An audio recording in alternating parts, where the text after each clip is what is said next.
The psalmist wrote, "As the deer pants for water, so I long for you, O God." Let's go back to some of our phrases that represent our expanded vision of God to make this sentiment as inclusive as we can. As the deer pants for water, so I long for the creative energy at the heart of everything. Well, that's pretty inclusive and kind of cool. I can imagine any seeker saying this, whether theist, humanist, or other.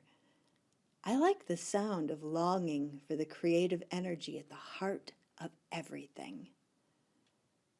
In the psalm, the image of the deer panting for water is meant to convey a strong desire, an actual need for something that is life-sustaining.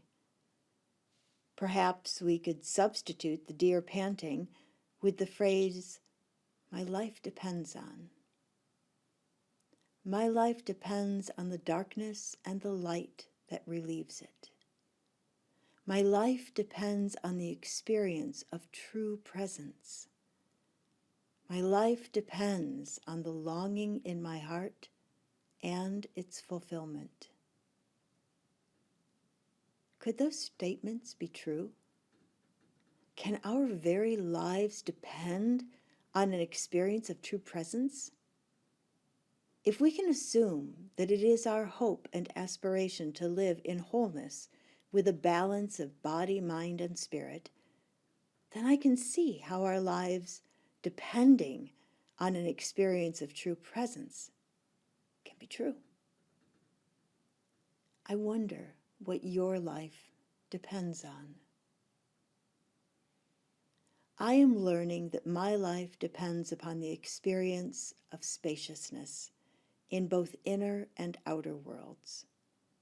I crave wide vistas for mental and spiritual exploration, and I long for more physical space. I have great neighbors, but I'd sure love a little more space between our houses.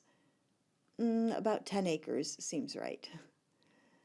But it is the mental and spiritual spaciousness that is most necessary for my wholeness and wellness. It hasn't always been the case. I was raised in a religious tradition that is much more prescriptive than the DIY approach of Unitarian Universalism.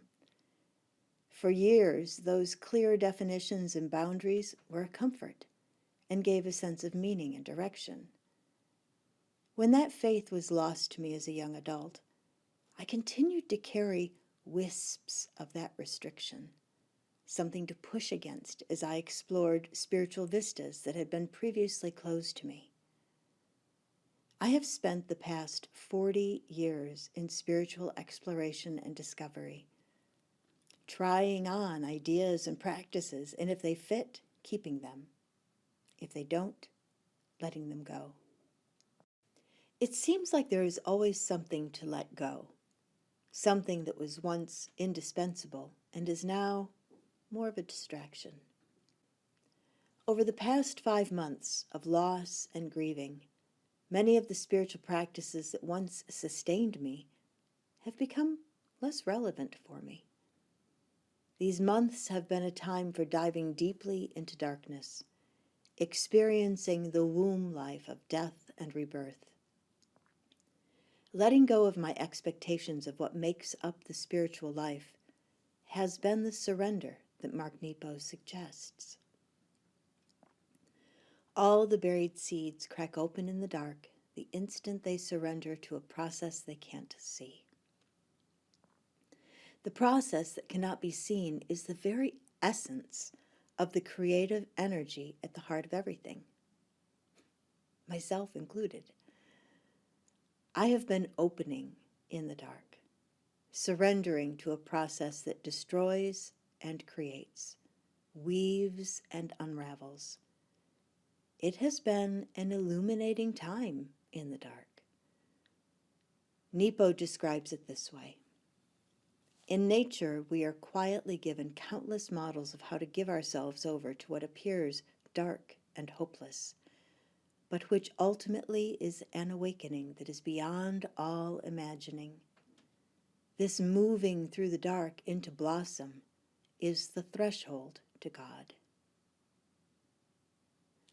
What appears dark and hopeless is an awakening beyond all imagining. Let me tell you about this awakening in my own life. As my father lay dying and no longer responsive, I wanted to connect with him.